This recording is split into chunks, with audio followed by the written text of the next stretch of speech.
Começou, pessoal. Boa noite, pessoal. Sejam bem-vindos ao SecurityCast, o webcast sobre segurança da informação, pentest e computação forense. Hoje, o tema da discussão é a tão falada Deep Web. Convido aí o pessoal para se apresentar, começando por mim aqui. Meu nome é Gilberto Sudré, sou professor, pesquisador e consultor da área de segurança da informação e perícia forense e sou coordenador do Laboratório de Segurança da Informação e Perícia Forense do IFES, Instituto Federal de Educação, aqui do Espírito Santo. Vamos lá, então. Quem agora começa aí? Gustavo Martinelli. Boa noite, pessoal. Tudo bom? Obrigado por estar participando aqui do SecurityCast. Hoje o tema do Deep Web. Eu sou o Gustavo Martinelli, eu sou advogado especializado em Direito Digital e estou aqui para contribuir com esse aspecto jurídico desses debates sobre tecnologia. Fala, Gustavo. Roberto. Opa, boa noite, pessoal. Meu nome é Gustavo Roberto, atualmente trabalho na empresa Outview como analista de segurança e vamos discutir aí sobre a Deep Web, falar sobre coisas interessantes ou não e vamos lá, vamos ver o que vai sair. Legal. Próximo aí o Alcion, acredito, né? Boa noite, pessoal. Meu nome é Alcion Júnior, eu sou consultor em segurança cibernética e segurança da informação. Trabalho como pentester também em algumas empresas. Sou professor da Universidade Católica de Brasília. Ministro algumas matérias nessa área de segurança da informação. E estamos aí para trazer essas informações sobre o Deep Web e esclarecer um pouco mais para vocês sobre esses assuntos. Legal. Bom, para a gente introduzir aqui o assunto, né, já que o tema de hoje é a Deep Web, a web que conhecemos hoje, né, através dos mecanismos de busca, como Google, Bing, né, Yahoo, é a chamada de Surface Web, né, mas ela é apenas uma pequena parte dos sites que existem na internet. Então, para quem nunca ouviu o termo, a Deep Web, também chamada Deep Net, Web Invisível, Undernet ou Web Oculta, se refere ao conteúdo do www, ou seja, da parte da internet que não é indexada por esses mecanismos de busca. Estima-se que hoje 90% da internet é considerada Deep Web, ou seja, não está nos mecanismos de busca, estão em outros locais aí, espalhados, que só com acessos especiais e conhecendo os links que a gente consegue chegar até lá. Uma coisa em torno de 500 milhões de sites, né, uma coisa parecida. Então, introduzido aí o assunto, né, eu vou abrir aí para os nossos colegas aí para começar a conversar, né, e para os nossos web espectadores aí para fazer as perguntas sobre a Deep Web e sobre a nosso tema de hoje.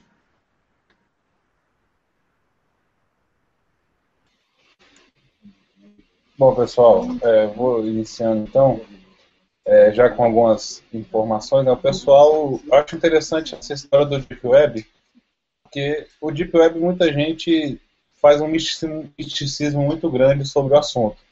Né? Já ouvi falar, inclusive, em uma palestra, assim, uma coisa absurda, dizendo que, não, o Deep Web é uma coisa que está fora da internet. Não é bem assim que funciona. A Deep Web já tem algumas, pode ter um motivo de brincadeira, outro webcast nosso aqui. Não tem como, o Deep Web tem que estar na internet, senão como é que eu vou acessar? Né? O problema é que para acessar ela, como o Roberto comentou, você precisa de ferramentas especiais, de ferramentas diferenciadas, que vão te dar acesso a esse Deep Web. A gente estava até no início aqui, né, fazendo o aquecimento do assunto, conversando, falando de algumas ferramentas que seriam necessárias para isso e de que forma que ficaria mais fácil por isso aí.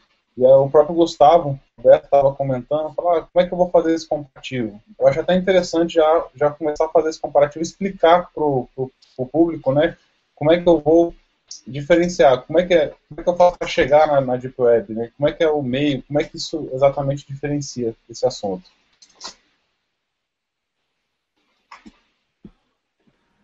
Então,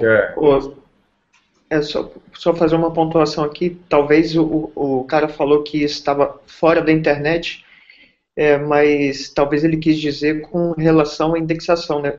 Normalmente o Google não indexa as páginas da Deep Web, e talvez ele se referiu a isso como está fora da internet. Se não está indexado, não está na internet. Talvez ele quis abordar dessa forma. Legal, mas assim, normalmente o acesso que é feito, né, à Deep Web é feito através de um mecanismo de criptografado chamado de Tor, né? Ou seja, um aplicativo que você instala na sua estação, no seu computador, e ele permite que você acesse o ambiente da Deep Web através de um canal criptografado. Na verdade, o Tor ele não é a Deep Web, ele é só um canal que você pode chegar até a Deep Web usando, novamente, além de um canal criptografado, um caminho que não é conhecido. Na verdade, ele é randômico, ele passa por vários nós no meio do caminho e sai para um nó que você não sabe qual, para ter acesso à Deep Web, e aí com isso você pelo menos tem um acesso supostamente anônimo. Na verdade tem alguns problemas em relação a isso, mas de qualquer maneira, alguma coisa anônimo quando você faz acesso aos sites da Deep Web. Já. Bacana. Só te auxiliando aí já, Roberto. Tem uma pergunta aqui do Washington Ryder, né, que fala: quais seriam alguns exemplos deste ambiente Deep Web?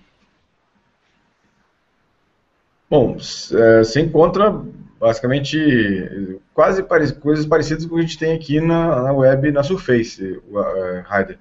Você tem blogs, você tem sites de fotografia, sites de vídeo, né, como aqui também tem, só que os links eles são bastante diferentes do que a gente conhece aqui, né, até porque os links não seguem aquela registro de domínio, né, inclusive alguns links são gerados dinamicamente que você não tem como chegar até eles, né, de uma forma rápida ou direta. Então, por isso que você tem que conhecer exatamente aonde você está querendo ir e o endereço dos links.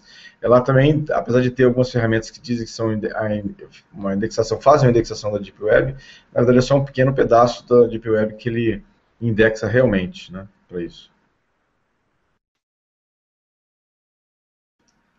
Gustavo, quer comentar alguma coisa? Gustavo Roberto, Gustavo Martinelli?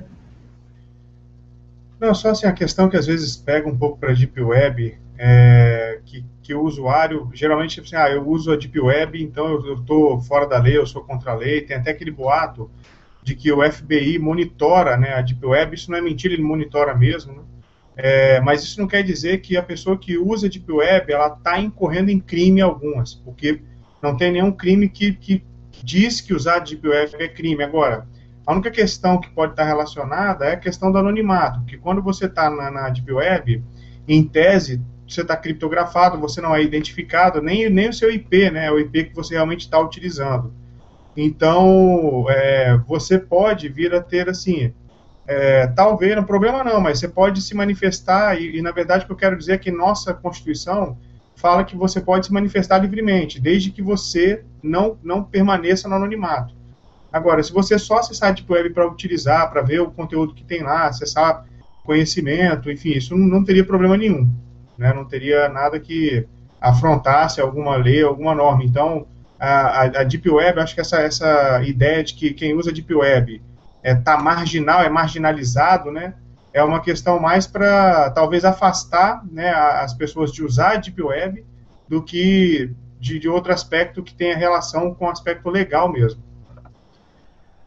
Eu acho interessante comentar, Gustavo, já que você falou sobre a questão de ilegalidade. Na verdade, muitas pessoas também perguntam assim, o que tem na Deep Web, né? Ou seja, será que lá só tem venda de drogas, armas, crimes, pedofilia? Na verdade, obviamente que tem essas coisas também lá, mas também tem muitos documentos,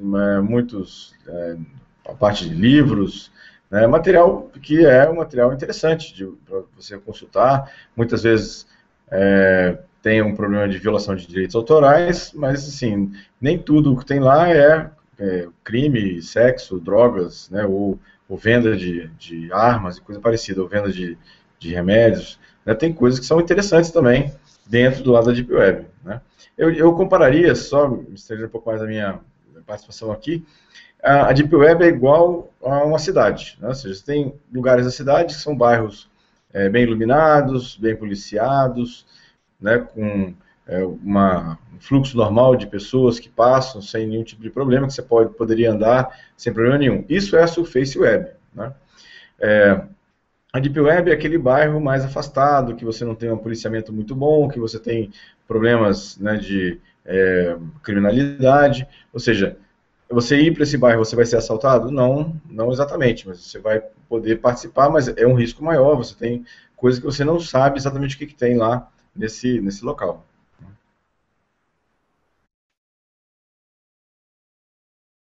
Bacana. Até aproveitando o teu gancho aí, Gilberto, eu posto aí para o pessoal um slide de uma apresentação, depois eu posso até compartilhar com o pessoal, falar sobre a Deep Web. Né? Nessa parte da introdução ele mostra mais ou menos como é que funciona a parte da Deep Web. Então, essa parte inicial, vocês podem ver no canto direito aí, está dizendo Surface Web, é a parte da web que você vai surfar, onde são os sites, né? Cada peixinho desse, como o pessoal até compara, é um site.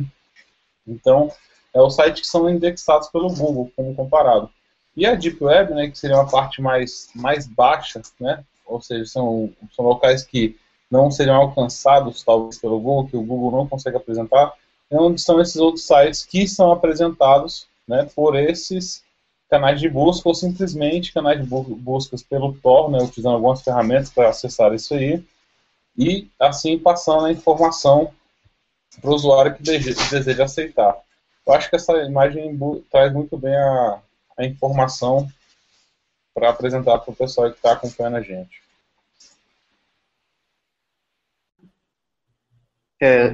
Só uma informação aqui, o pessoal falou de FBI, está na Deep Web. De fato, ele está na Deep Web e, inclusive, ele prendeu recentemente aí o dono de um dos maiores sites de vendas de drogas na Deep Web e tirou o site do ar por uns tempos, mas só que ele voltou com outro nome, com outro endereço e tal, e continuou operando. Agora, eu só não acompanhei para ver onde esse site está e se ele está operando ainda. E uma outra coisa interessante que não se trabalha tecnicamente com dinheiro na Deep Web. O negócio deles são moedas virtuais, né? Bitcoins, Litecoins, essas coisas. É só essa pontuação que eu queria fazer. É interessante, né, lembrar também que a Deep Web também facilita ou permite, né, ou seja, aquela divulgação de informações até muitas vezes que são sigilosas, né, ou seja, lembrando aí do Wikileaks, né, que usou um pedaço da Deep Web para poder divulgar suas informações que eles tinham a respeito, né, do governo americano. Então, ou seja, a Deep Web também usando, obviamente, em parceria com o Tor, também é uma forma de liberdade de expressão, que você muitas vezes, como não tem uma vigilância tão grande, você pode, de certa forma, utilizar a Deep Web de forma anônima, né? Isso também permite, né, que as pessoas se manifestem de forma um pouco mais liberadas, né, ou com um controle um pouco menor sobre isso. Então, isso também, nesse ponto, é um ponto positivo, no meu modo de ver, sobre isso aqui. Quer dizer, é aquela discussão que até eu poderia botar aqui para a gente discutir um pouco sobre isso, ou seja, que a liberdade, ela tem dois fatores, né? Tem a liberdade que é boa, porque facilita a manifestação pública de opiniões, né, sem o medo de represálias, mas, por outro lado, esse anonimato, né, também, de certo modo, pode esconder a execução de crimes. Então, é uma faca de dois gumes, né, essa situação. O que vocês acham? Eu queria conversar um pouco sobre isso também, agora no webcast. Ô Gilberto, sobre essa questão do Wikileaks, ele surgiu na Deep Web, né, ele era acessado só pela Deep Web, e aí, na verdade, assim, o que garantia o anonimato não era apenas a Deep Web, não. Era a questão daquela criptografia que o Assange criou, que é aquela Rubber Hose, que é uma criptografia em camadas, que se o cara, ele poderia ser torturado, ele poderia ser capturado, se ele quisesse, ele revelaria só uma parte da fonte ou uma parte do material que ele adquiriu, e aí ele poderia, assim, né, ser libertado. Enfim, com essa criptografia do Assange, ele protegia a fonte. Foi isso que fez o Wikileaks até vir para a Surface, né, para a superfície, porque ele falou, bom, aqui minha criptografia, não preciso mais da Deep Web, eu vou para a superfície. E aí foi a hora que ele apareceu, realmente, toda a equipe da Wikileaks apareceu. Agora, essa questão do anonimato, né, e poder fazer o que quer, é mais ou menos aquela questão do tapar a cara e sair quebrando tudo na rua, né? Então, eu sinceramente não vejo um motivo para eu ter que me camuflar para poder fazer minha opinião aparecer. No caso da Wikileaks, como eu falo, a Deep Web não era um fator predominante, né, nem preponderante. Era a questão da criptografia que ele criou para que as pessoas pudessem o quê? Vazar informações de crimes contra os direitos humanos, né, como aquele canal que do que a gente chama de mídia cidadã. Ou seja, é uma mídia que não está na mão de uma família ou na mão de poucas pessoas, como é aqui no Brasil, por exemplo, né, das emissoras que a gente conhece, né, e aquela mídia é uma mídia que é o povo para o povo, né, o povo ele entrega os dados e o povo fica sabendo por meio do Wikileaks. Agora, eu realmente não conseguiria assim, enxergar motivo que me levasse, a não ser que essa questão do monitoramento que os sites fazem, né, da gente enquanto a gente está navegando pela internet, a própria questão da NSA também.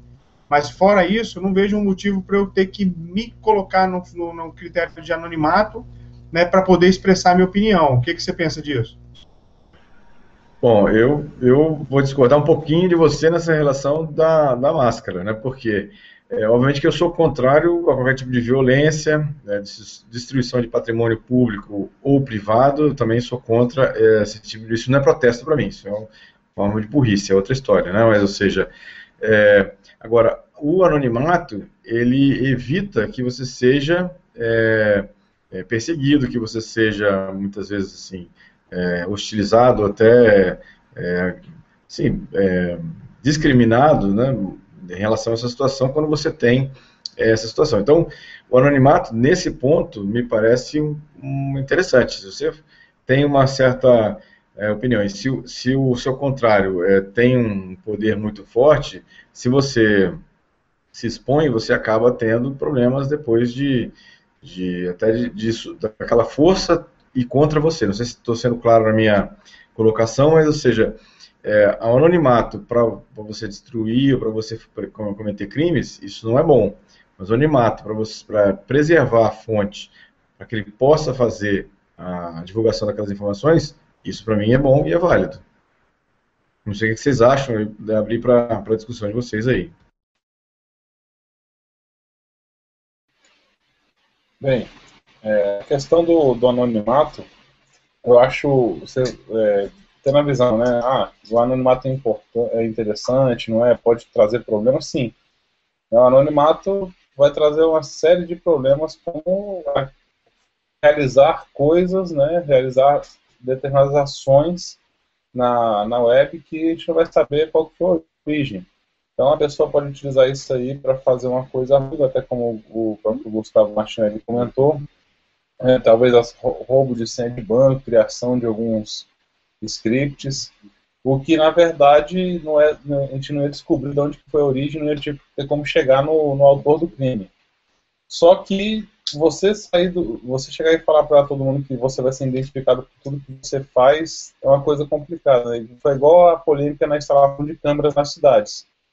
Instalar câmera em tudo quanto é lugar, você vai perder sua privacidade. Né? O que você estiver fazendo na rua vai ser uma coisa ruim. Só que, ao mesmo tempo, a colocação dessas câmeras nas ruas você vai impedir, vai diminuir o número de assaltos, etc. Vai aumentar a vigilância disso aí, só que você está perdendo a sua privacidade. Então, vai depender, eu acho que muito de cada um.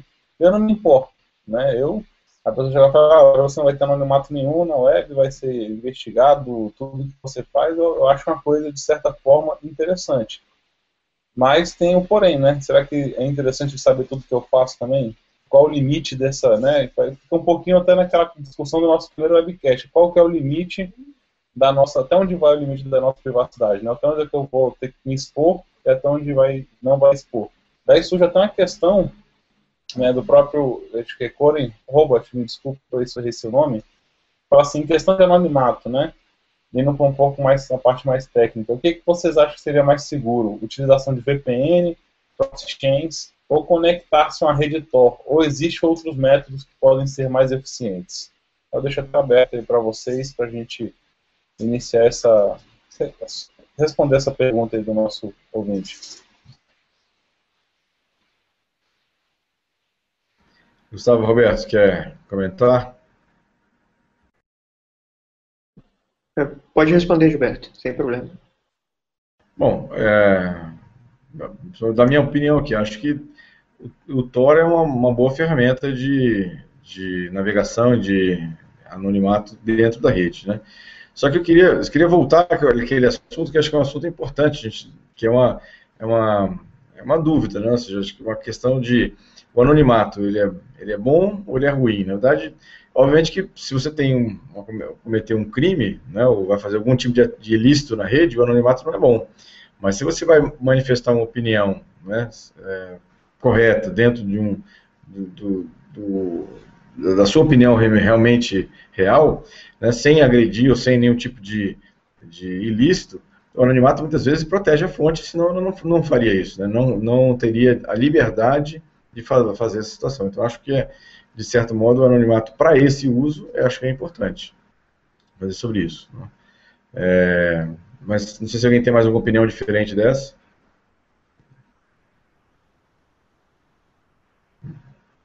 Muito bem.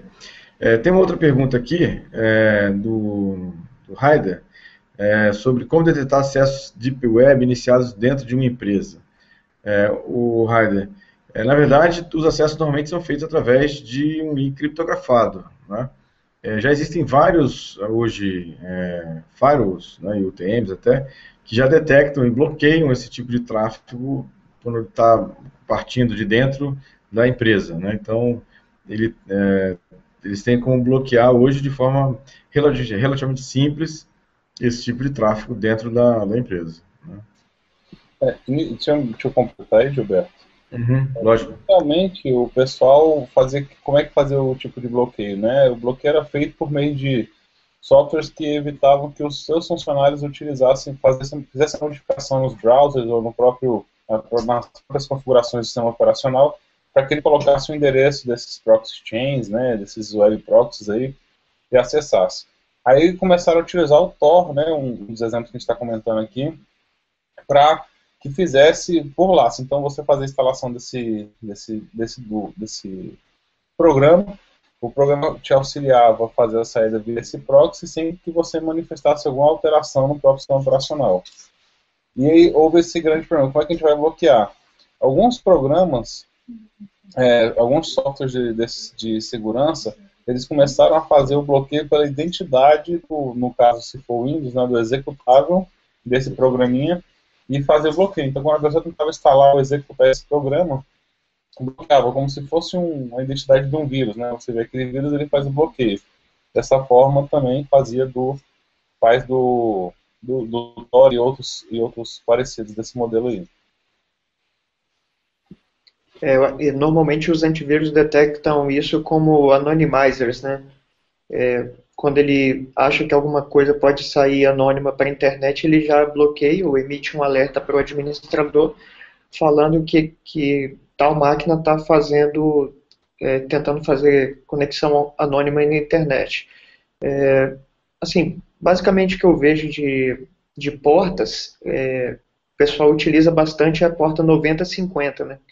Então seria 9050 normalmente é o proxy chains que usa e alguns outros que já usam por padrão, mas o ideal é bloquear pelos cabeçalhos dos programas mesmo, como o Alcion disse aí. Legal. Tem uma pergunta aqui também bem interessante do Arthur, né?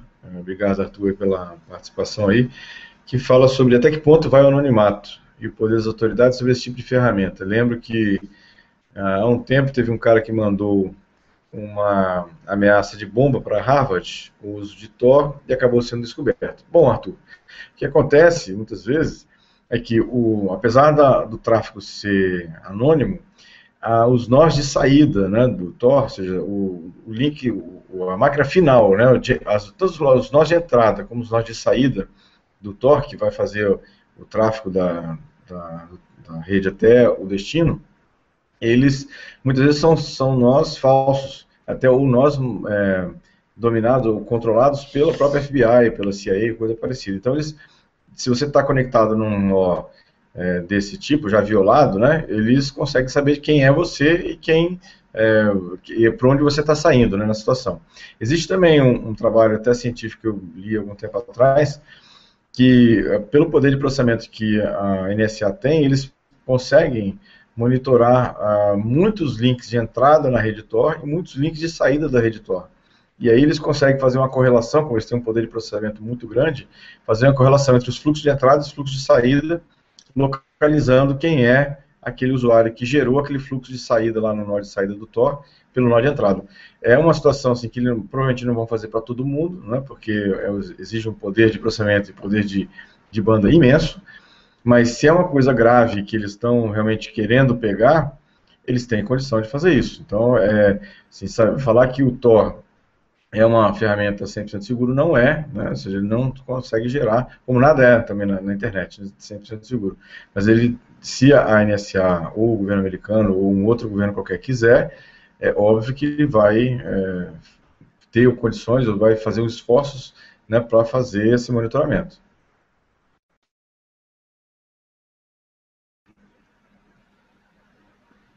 Algum comentário? Ou seja, qualquer coisa que ameace a segurança dos Estados Unidos, eles estão monitorando. Existem determinadas palavras-chave que só de estar trafegando pela web, eles já trigam a palavra automaticamente e começam a monitorar sua conversa. Inclusive, isso acontece no Facebook, e esses dias eu fui mandar uma mensagem para alguém com um anexo, o Facebook achou que aquilo era um anexo que não poderia estar indo e me emitiu uma mensagem que aquilo foi bloqueado e não poderia ser visto. Achei até interessante.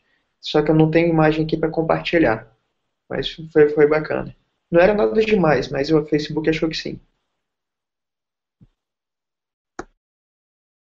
O Facebook, ele divulgou uma nota essa semana, falando que ele monitora, sim, ele tem uns robôs de monitoramento de chats, e quando eles detectam palavras-chave que são de um rol de palavras lá dele, ou algumas características do tipo assim, a diferença de idade entre as duas pessoas que estão conversando é muito grande, ou eles estão em distâncias muito grandes entre eles, né, eles colocam aquele chat numa quarentena lá e desviam para um humano, exatamente, monitorar aquele link, né, aquele chat para saber se tem alguma coisa acontecendo de errado em relação a isso.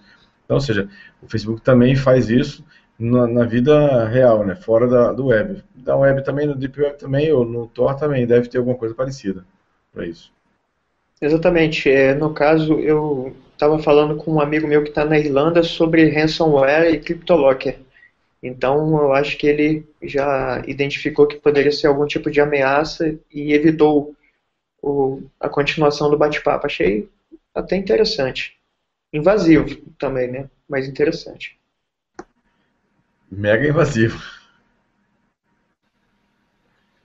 Com essa informação e com o assunto que a gente está comentando aqui, então, eu acho que o Google e mais uns 15 caras da NSA estão como espectadores aí junto com a gente, aí, com o pessoal que está assistindo. Mandar um abraço para eles, né? Obrigado pela audiência. Pode ter certeza, cara. Pode ter certeza que estão. É verdade.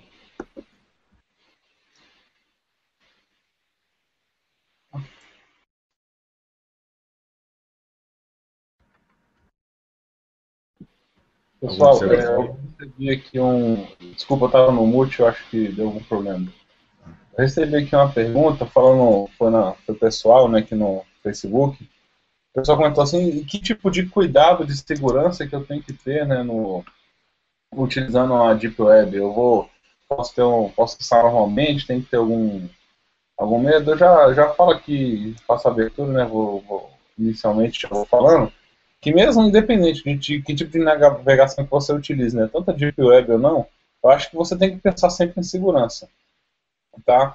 Então, vou pensar aqui que eu tenho que utilizar, né, aquela coisa batida, né, utilizar, se puder, algum firewall, pode ser até um gratuito ou um pago, né, um antivírus que você que esteja atualizado, né, com as vacinas em dia. E lógico, né, a gente sabe que o mais importante de tudo, tanto a segurança de um e de outro, você tem que ter da mesma forma. Óbvio que se a gente está falando de Deep Web, o monitoramento de quem provê os serviços, né, de site e a fiscalização, como a gente sabe, é bem menor do que uma fiscalização que é feita na Web Surface. Obviamente, os links que você vai olhar lá, a quantidade de links que você está observando, pode ser que a diferença seja absurda né, muito menos seguro do que a Deep Web, a Web Surface normal. Mas a segurança tem que pensar em ambas as camadas que você for navegar, a Deep Web ou não. Eu ainda iria um pouco mais. Desculpa, quer Não, falar, pode falar, Gilberto? pode falar. Não, pode falar. Eu ainda iria um pouco mais longe e talvez construísse uma máquina virtual para ter acesso à Deep Web. Por quê? Normalmente, quando você está acessando a partir da sua máquina e ela tem um antivírus, ela vai começar a apitar loucamente, né? Porque você, estando conectado, você recebe muitas tentativas de invasão e tal. E não é legal, né? Você está trabalhando na sua máquina, com o antivírus desligado, a, a chance de você ser infectado é muito grande. Então, o que eu faria? Eu pego o VirtualBox, por exemplo, instalo lá um Windows só para futucar essas coisas, que eu acho que é o ideal. Um outro gancho aqui, só aproveitando, muitos sites da Deep Web estão na máquina de muitos usuários. Por exemplo, ela não está num hosting igual a gente usa, por exemplo, uma empresa de hospedagem qualquer. Muita gente hospeda o site na própria máquina, e se por acaso a Polícia Federal, o FBI e afins baterem lá na casa do cara, o cara destrói o HD ou faz alguma coisa do tipo, e, e assim vai. Então, muito site está hospedado na máquina de usuário, e nunca se sabe o que o cara coloca ali naquele site também, né? Pode ter conteúdo malicioso, JavaScripts maliciosos, uma série de coisas aí que é bom tomar cuidado. Então, por isso, eu acho interessante fazer uma máquina virtual só para acesso à Deep Web. Caso o cara seja futucão, né, e goste de mexer com essas coisas. Ou se quiser apenas olhar, basta tomar os devidos cuidados com segurança normal mesmo, que eu acho que já é um bom caminho.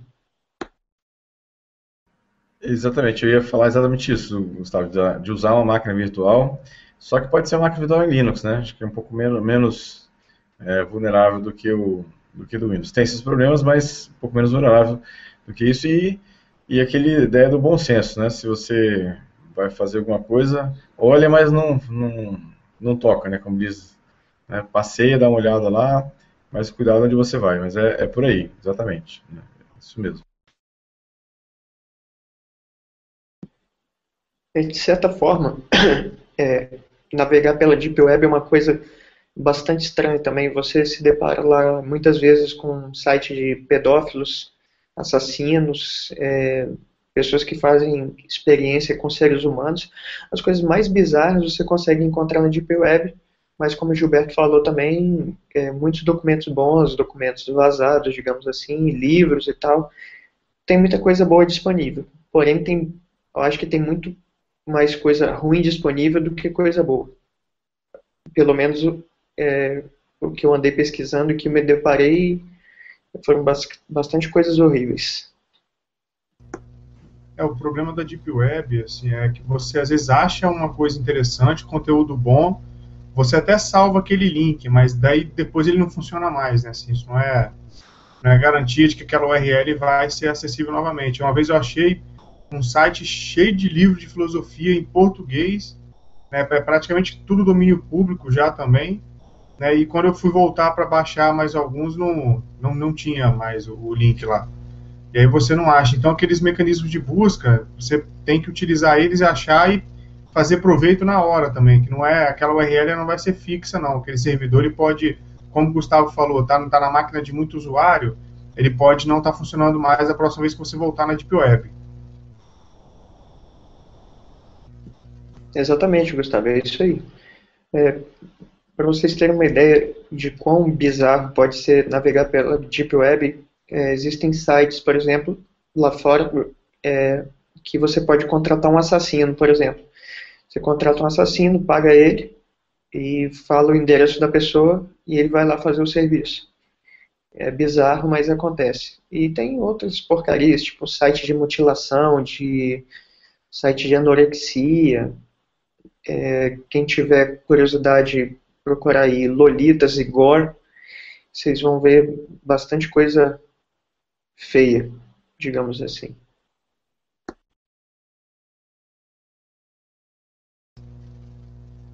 é exatamente o que o Coren aqui colocou, Coren Robart, né?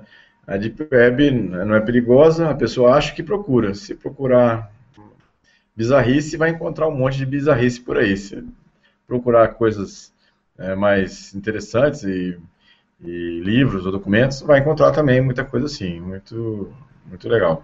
Então, nas pesquisas que eu fiz, pelo menos, achei muita coisa interessante. Agora, realmente, como o Gustavo comentou, tem que baixar, baixa os arquivos, né, que você achou para a sua máquina, dá uma olhada, mas não se deixar para buscar outro dia, talvez não esteja mais ao vivo online, né, no documento. Isso aí. Agora, senhores, eu tenho uma dúvida. E se eu quiser montar um site e botar na Deep Web, o que eu preciso fazer? Gustavo, dentro da própria Deep Web tem uma ferramenta lá que você monta um site e linka ele no seu IP. Né? Em, sei lá, alcance de 3 cliques dá para você fazer isso. Depois eu posso disponibilizar como fazer. Não é nada ilegal, mas é legal para questões de teste, né? Eu posso disponibilizar para o pessoal aí como fazer o site lá na Deep Web. Inclusive eu fiz um só para teste e realmente funciona e é bacana. E ele vai ter extensão, não tem extensões regulares tipo .com.br ou .com, as extensões são .onion de cebola, né?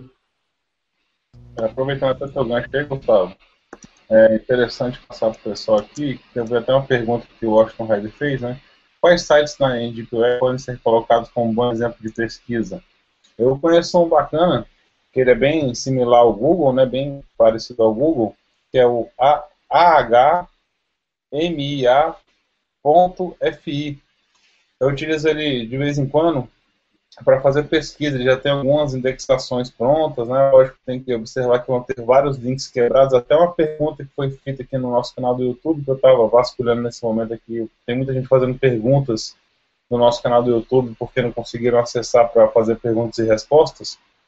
E aí me fale um site válido, né? Então esse aí, ahmia.fi. Aí você vai pesquisar lá, ele vai te dar alguns sites válidos que você pode acessar e descobrir. Ele vai descobrindo outros diretórios de sites também que existem válidos para acessar de acordo com a tua pesquisa, né? Já tem uma certa indexação ali para vocês.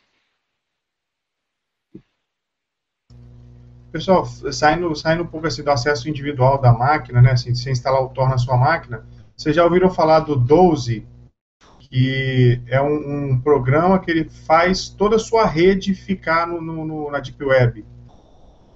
É um programa que... eu vou botar o link lá no nossa página do Facebook, mas ele é justamente para quê? Para ele camuflar, na verdade, ele esconder pela Deep Web toda a sua rede local em casa, por exemplo. Você já tinha ouvido falar dessa ferramenta? Eu sim, Gustavo, mas eu acho que é extremamente desaconselhável fazer isso. Minha opinião. Compartilhando a minha opinião, Gustavo, Roberto. Sim, eu já tinha ouvido, mas não testei, né? Ainda não testei, eu tinha testado. Eu também nunca tinha testado, né? Assim, eu só de vez em quando eu dou uma olhada. Assim, na verdade, eu estava pensando, até se vocês conhecem, comprar aquele mini PC, aquele negócio lá do dx.com, né, do GXtreme, comprar um mini PC, tirar o Android, colocar o Linux e instalar esse 12 e colocar ele como router da rede aqui. Mas aí eu estou entendendo então que eu vou fazer, minha rede local vai fazer parte da Deep Web, né? Podendo inclusive ser acessível por eles, né? Perfeitamente, isso aí. Eu faria uma outra experiência, deixaria uma máquina publicada servindo de honeypot, né? Para ver quais tipos de ataque ou quais tipos de pesquisa podem estar acontecendo na minha máquina. Seria um bom estudo.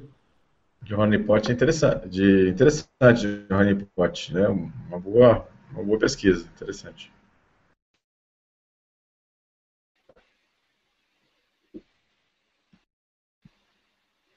Pessoal, tem uma pergunta aqui. Ele fala, já é uma questão, uma parte um pouco mais técnica, né? Saindo um pouquinho, não saindo do assunto, né? Mas já falando um pouco do assunto de segurança. Ele falou se é possível tomar controle de uma máquina sem acesso físico, sem instalação de trojans, ou keyloggers ou um VNC. Por exemplo, ele fala do Duro de Matar 4, né? Ele pergunta, é um exagero o que acontece ali?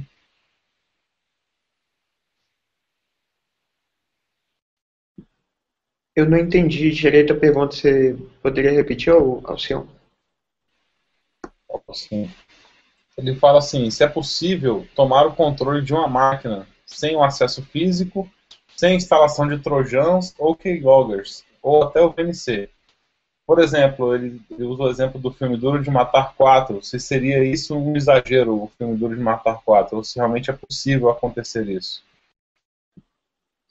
Olha, sem acesso físico, talvez, por exemplo, aí fica meio sem condição de fazer, mas, por exemplo, sem VNC, sem demais conexões, ou portas de conexões, existe um tipo de ataque que um determinado tipo de exploit feito para Internet Explorer faz. Que acontece? O usuário malicioso submete aquele link, o link aparentemente é um link válido, não tem cara de link malicioso, porém quando a pessoa vai abrir o link, ela encontra a página da internet, executa um JavaScript em background, e aquilo ali sim te abre uma porta de conexão para o hacker, ou para o usuário malicioso no caso, que com isso ele tem acesso à sua máquina. Isso aí aconteceu, inclusive no Google, eles estavam usando uma versão desatualizada do Internet Explorer, então o usuário malicioso enviou o link, o camaradinha lá clicou e simplesmente foi infectado e deu a shell para o atacante. E com isso ele conseguiu acesso a mais máquinas do Google, já que estavam na rede interna, né? Ele foi só navegando entre as máquinas e quando eles foram ver tinha um ataque de grandes dimensões lá dentro. Mas depois que foi descoberto, foi rapidamente tratado. Uma das áreas de proteção que dizem é o tal uma das formas de proteção, na verdade, que dizem é o tal do air gap, né? Ou seja, você ter um computador que está desconectado de tudo, inclusive de rede sem fio, de rede cabeada, de tudo. E aí vocês ouviram sobre um tipo de ataque que é feito via ondas sonoras, via som? Chegaram a ouvir sobre isso? E aí, o que vocês acham dessa situação? Será que é só um fax ou é verdade? Não, eu acho plausível. Eu acho plausível. Por exemplo, tinha um exemplo antigamente que chamava Tempest for Elisa, né? Que dava para você emitir uma onda através do monitor, por exemplo, e tocar no rádio, ou alguma coisa vice-versa.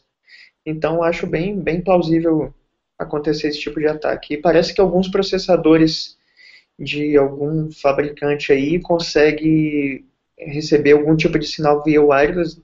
Eu posso estar falando bobagem, mas ele via wireless ele recebe comandos e consegue ficar disponível para o atacante. Eu posso até pegar mais informações sobre isso com um amigo que trabalha na Intel. Essa é uma situação grave, porque você imagina que tá isolado, sua máquina está isolada de tudo, né? Não tem rede, não usa pendrive, e aí aquela informação teoricamente não vai ser vazada, e quando você abre, assim, se dá conta que foi invadido, ou instalaram, ou alguém tem acesso, né? Como foi perguntado aqui, a máquina sem ter acesso físico à máquina em si, né? Então isso é bastante grave. Eu tinha visto relatos, até provas de conceito de captura de informação, né? Ou seja, captura de informação de teclado, captura de informação de chaves criptográficas, só monitorando o som ou monitorando ondas eletromagnéticas emitidas pelo monitor ou pelo próprio processador. Agora, você injetar um código através de uma situação dessas por ondas sonoras é realmente surpreendente. Essa coisa funcionaria parecido com o Wake Up on LAN, não tem? Quando você acorda o computador com um código, com uma conexão TCP, por exemplo, é alguma coisa similar acontece nesse tipo de processador. Não sei exatamente qual, mas eu posso dar uma pesquisada. Mas que existe, existe. Até complementando aí, Duda, você estava falando, e o Gustavo também, foi inclusive um nos primeiros testes das urnas eletrônicas que começaram, né, com a história, vamos testar se as urnas são vulneráveis ou não. Foi exatamente isso que aconteceu, a questão de captura, né? O pessoal conseguia, pelo barulho das teclas a pessoa que estava votando, a cerca de 12 a 15 metros, ele conseguia capturar qual que era o candidato que a pessoa estava votando. Então, se pensando numa coisa maior, né, se tivesse todo mundo capturando as informações, a quantidade real de votos e etc. poderia ser capturada durante a votação. Mas realmente só a captura, né, a injeção de código, agora que está iniciando, não somente por ondas sonoras, mas sim pelo ataque de Bluetooth, né, não por inserção, que é aquela questão de... Eu esqueci agora o nome da tecnologia, vocês podem me auxiliar. Por proximidade, que é utilizada muito no exterior, quando você aproxima o celular e faz pagamento de cartão de crédito. NFC. Exatamente, obrigado. Utilizando a tecnologia de NFC, o pessoal já está fazendo alguns ataques. Então o pessoal fica utilizando alguns carros, passando com máquinas dentro de metrô, encostando e atuando em cima de algumas vulnerabilidades existentes e não injetando também, mas já capturando. Mas existem alguns sites que dizem que já é possível enxertar de algum tipo de script no celular da pessoa para rodar um programa ou executar alguma coisa malicioso para roubar informações daquele telefone, tablet ou dispositivo móvel que utiliza essa tecnologia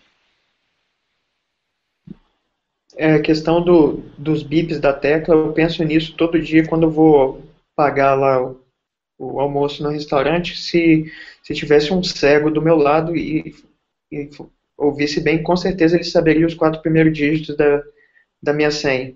Porque cada bip daquele é uma frequência e corresponde a uma tecla, né? Então, um cego roubaria facilmente seu cartão de crédito. Facilmente.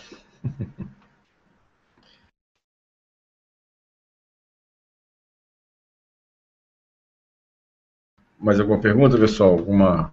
Chegamos quase no final aqui já do nosso tempo. Mais alguma colocação? Eu colei para vocês aí, depois vocês repassam aos ouvintes o link do processador que eu falei sobre aquela tecnologia embarcada. Talvez seja legal para o pessoal dar uma lida. Fala exatamente sobre o processador que consegue receber comandos e tal, mesmo com a máquina estando desligada, entre aspas.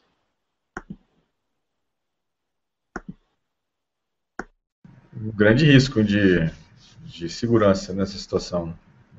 Realmente um grande risco de segurança. Porque se você não tem um firewall, não tem a situação. Tem uma pergunta aqui que ele faz um questionamento falando sobre as redes .clos, .i2p. São as redes da Deep Web, né, que são utilizadas aí.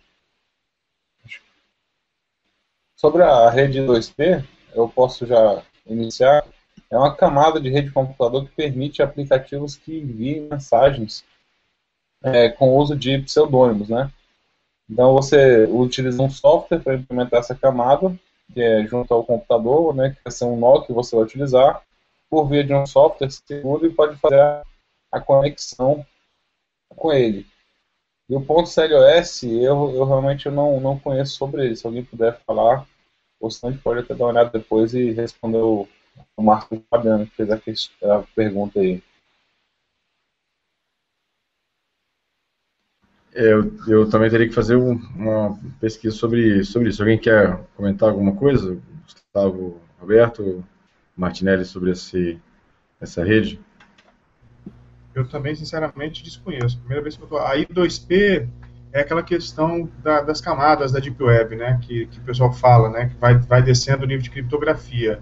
Agora, e rola o boato de que o Anonymous ele se conversaria nessa ponto 2P.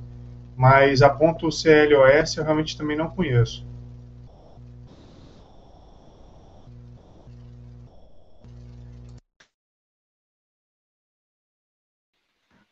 Mais alguma consideração, pessoal? Estamos caminhando aqui para o fim. Alguém tem mais um comentário? Eu gostaria que tivesse mais perguntas. Será que tem alguma pergunta a mais aí para a gente responder? Ou já está no tempo já também, né? Tem só mais uma, se me permite passar aí. Desculpa, Gilberto. Pode falar. Foi uma pergunta que falou sobre a menção do Bad BIOS, né? Sobre essa menção ao Bad BIOS, o tal vírus de onda sonora, creio que seja possível apenas depois de algum software ativar e escutar um microfone ou interpretar as ondas como comandos, ou seja, o ataque começa com um software e é controlado por uma onda sonora. Faz menção ao que a gente estava discutindo aqui. O Itz Ed Marcos. Desse ponto você tem que... Obrigado, Ed Marcos, aí, pela participação. Assim, eu teria que estar imaginando, você teria que imaginar que a máquina já veio com esse... ou foi infectada, né, em algum momento, ou veio com esse malware já instalado de fábrica, né? O que não é impossível, né? Não é de todo impossível essa situação de você ter já de fábrica uma infecção, e aí com isso, e que era um caso, inclusive, que acontecia, né, na NSA, acontece, né, na NSA, não sei se parou de acontecer, mas acontecia deles interceptarem carregamentos de servidores indo para clientes, abrirem as caixas dos servidores, instalar os malwares, fechar as caixas novamente, e os servidores serem entregues nos usuários finais, como se nada tivesse acontecido. O usuário, a princípio, ele achava que tinha recebido o servidor diretamente do fabricante, quando na verdade o servidor já continha um malware instalado nos servidores e até em ativos de rede também, roteadores, firewalls, sobre isso. Então, é possível, né, nessa situação. Eu acredito que nessa situação ou outras parecidas com essa.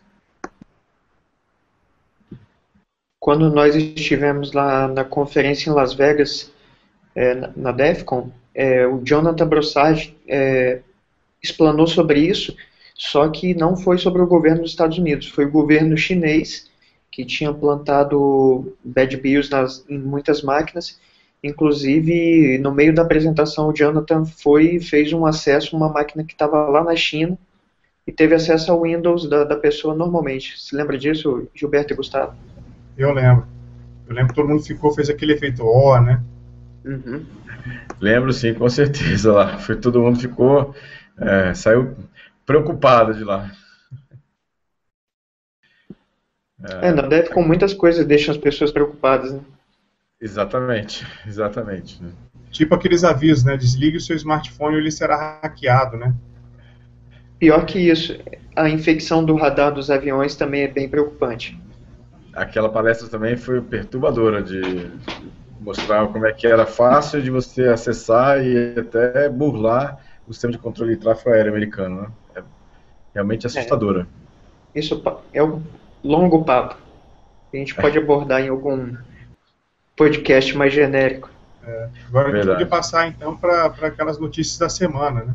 Eu só queria terminar aqui, o Coren, ele colocou aqui uma observação: o CLOS é um sistema que usa a antiga irmã da criptografia, System, usa a antiga criadores dessa rede privada, são gênios físicos, portanto, CLOS, além de uma criptografia, ou seja, criaram uma rede baseada em protocolos e cálculos, porém bem simples, né? Essa é a participação aqui do Coren sobre o que a gente está falando. Bem, a gente já pode passar para as notícias. Estamos chegando aqui no finalzinho do nosso horário, para não estourar a 1 hora que a gente se comprometeu a cumprir aqui. Começar aqui abrindo espaço aí para cada integrante aí falar o que achou de notícia mais importante da quinzena em relação à segurança da informação. E aí, posso já começando aqui, já que a gente está falando muito de Tor, eu selecionei aqui uma notícia que é bastante interessante e tem a ver com Tor. Na verdade, o governo russo está pagando $110 mil para quem tiver algum método de identificar usuários do Tor. Então, aí o governo russo, né, está aí meio que botando aí um resgate, aí uma vantagem de dinheiro aí para quem der alguma dica ou alguma técnica, né, alguma sugestão de como identificar usuários da Redditor. Veja que a Redditor tem incomodado, acredito eu, e por isso que eles foram lá e fizeram essa proposta, né, de cancelar de ter alguém, ver se alguém ajuda a fazer a identificação do usuário do Tor. Bom, quem quiser, quem quer continuar aí as notícias da semana aí? Eu. Bom, a minha notícia escolhida foi a infecção massiva de vários sites que utilizam WordPress. Existe um plugin chamado MailPoet e ele está com algum problema e os hackers estavam invadindo massivamente ele. Então, eles chegaram a detectar 50 mil máquinas com esse plugin tentando infectar outras máquinas. A título de exemplo, eu tenho um blog no WordPress e tenho um plugin instalado de segurança. Só em algumas horas eu recebi 60 e poucas tentativas de conexão no meu WP-admin, que é a página de administração do WordPress. Então essa notícia eu acho que foi bem importante para essa semana. Legal. Alcion?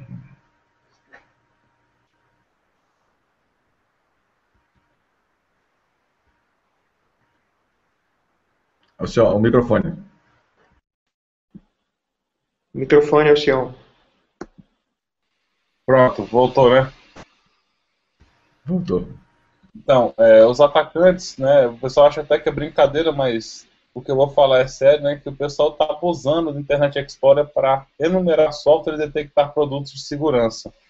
Nos últimos dias, essa notícia saiu dia 25 de julho, foi numerada por uma grande empresa, está no mercado aí de antivírus, falou que um aumento muito grande do pessoal que tem malwares está usando alguns truques e vulnerabilidades com o browser para conseguir descobrir que tipo de sistema que a pessoa está utilizando via o Internet Explorer.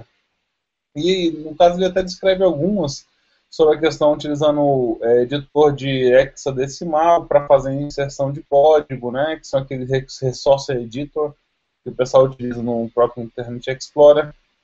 E assim, o que ele consegue? Ele consegue descobrir quais são as versões do Microsoft Office que a pessoa tem instalado, do WPS, que é aquele Kingsoft Office, né, o WinRAR, o WinZip, 7-Zip, Adobe Reader, Skype, Outlook da Microsoft, Yahoo Messenger, FlashGet, Emule, UltraVNC e mais 1 milhão de outros aplicativos, softwares que eles conseguem detectar. E outros de segurança, né, como AVG 360, E7, Node 32, Sky Firewall, King Software, Kaspersky, McAfee e Bitdefender, e assim vai. Só que tem alguns desses programas. Mais uma vez, o nosso amigo, né, o pessoal acha que eu estou implicando com o Internet Explorer, mas é porque atrai, vem para mim essa informação, né, cai no meu colo, não sou eu que peço nem corro atrás, não. De maneira nenhuma, senhor, que isso, ninguém pensa isso, não. Gustavo Martinelli.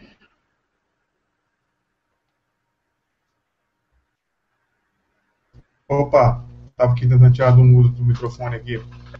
Bom, a notícia da semana, acho que poderia comentar, acho que maior relevância, é uma investigação que foi realizada pelo Departamento de Proteção e Defesa do Consumidor da Secretaria Nacional do Consumidor, lá do Ministério da Justiça, que eles verificaram que a Oi, numa parceria junto com a empresa britânica Form, eles desenvolveram um software chamado Navegador.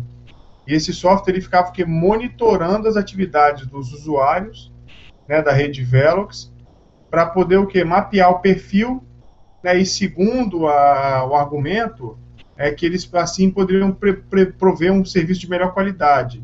Mas na verdade isso quebra, né, assim, uma série de preceitos legais, além de ferir que até o Marco Civil, a questão da neutralidade da rede e outras coisas. Então a Oi foi multada em 3,5 milhões de reais, né, por infringir o Código de Defesa do Consumidor. Oh, que maravilha, hein? É sensacional, hein? Isso é para... Porque a gente sempre tem aquele costume de achar que não acontece nada com as empresas, enfim. Né, eles foram... foi feita a investigação por iniciativa, né, do próprio Departamento de Defesa do Consumidor, e aí, quando eles constataram, eles juntaram as evidências, foram lá aplicar a multa.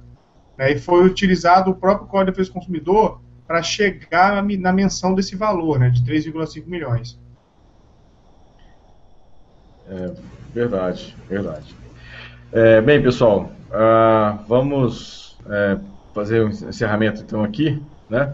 Quero agradecer ao pessoal que acompanhou a gente aí durante o SecurityCast, obrigado aí pelas mensagens, aos participantes aí que acompanharam a gente durante todo aí o caminho, mandaram perguntas em relação a isso aqui, desejar uma boa noite aí para todos, lembrar, né, que a gente tem o site no Facebook, no www.facebook.com/seccast. Também, quando terminar aqui rapidinho, vai estar lá disponível no YouTube, no nosso canal, no youtube.com/securitycast, e no eMasters, lá na página do emasters.com.br/perfil/securitycast. Locais lá aí que vão estar disponíveis, já estão disponíveis os outros SecurityCasts, e esse também vai estar disponível nesses locais. Obrigado mais uma vez a participação de todos, Gustavo Roberto, Martinelli, o Sion aí também, pela participação aqui. Lembrando que o nosso próximo SecurityCast é no dia 11/8, né? Aqui em relação a isso. E aí o pessoal que está nos ouvindo aí, conto com vocês aí para sugestões aí de novos temas, né? Novos assuntos aí que a gente vai fazer. Vou, então, agora já deixar me despedindo aqui, abrir espaço aí para cada um aí se despedir também do pessoal. Até o próximo SecurityCast. Obrigado aí mais uma vez, pessoal. E aí, começar pela ordem aqui, Gustavo Martinelli. Diga lá, Gustavo. Pessoal, muito obrigado pelo acompanhamento, pela audiência, pela participação também. Né, vi gente, nomes conhecidos, né, e pessoas que estão cada vez mais frequentes no canal. Então, muito obrigado e até a próxima. E sugestão, por favor, pode no Facebook emitir lá no nosso canal do SecurityCast. Legal, Gustavo Roberto. Então, é isso aí, galera. Obrigado a todos, obrigado pela participação. Tenham uma excelente semana e mandem mais perguntas para nós, para que a gente possa responder aí e colaborem com nossos próximos SecurityCasts, né? Mandem sugestões, o que vocês querem ouvir a gente falando. Eu acho que é bem importante vocês fazerem isso aí. Vai lá, o senhor. Senhores, agradecer a todos aí, dar uma boa noite a todos. Como o próprio Gustavo Martinelli comentou, né, nomes que já estão acompanhando a gente há um bom tempo, novos nomes, né, espero que esses novos continuem, inclusive contribuam não só com perguntas, mas como informações que talvez a gente não tenha conseguido passar durante a transmissão, e que o nosso canal, como o próprio Gilberto comentou também, está lá aberto, então façam perguntas que talvez a gente não tenha conseguido responder aqui no nosso canal, que a gente vai lá no dia da semana respondendo e contribuindo para os próximos webcasts que estão para vir. Agradecer a todos, boa noite e até a próxima webcast, dia 11 de agosto. Valeu, pessoal. Boa noite. Valeu, pessoal. Boa noite. Tchau, tchau. Boa noite.